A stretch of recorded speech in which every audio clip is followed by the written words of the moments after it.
السلام علیکم۔ آج ہم استاد کے کردار پر بات کریں گے۔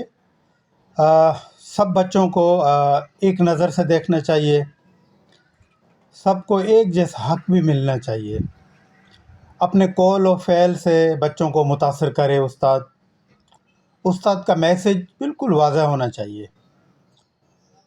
بچوں کے موڈ کے مطابق بھی پڑھانا چاہیے، رویہ اچھا ہو اور اخلاق بھی اچھا ہونا چاہیے۔ بچوں کی ہمیشہ حوصلہ افزائی کرے ٹیچر۔ بچوں کو پیار سے پڑھانا چاہیے، انہیں کبھی بھی مارنا نہیں چاہیے۔ بچوں پر تشدد کرنا یوں سمجھو کہ گناہ ہے۔ استاد کو بچوں کے ساتھ ایک دوستانہ رویہ بھی رکھنا چاہیے اور بچوں کی لیول پر جا کر ان کو پڑھانا چاہیے، یعنی ٹیچر کو چاہیے کہ وہ ان کی نفسیات کو بھی سمجھے۔ جو پڑھائی ان کی معلومات بچوں کو دے، جتنا وہ برداشت کر کے سیکھ سکیں یا شوق سے اس میں حصہ لے سکیں۔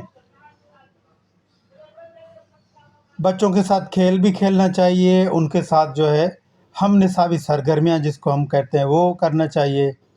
جنرل معلومات ان کو دینا چاہیے، اور ان سب چیزوں کے لیے نصاب کی جو ہے منصوبہ بندی بھی ہونا چاہیے اور وقت مقرر کرنا چاہیے۔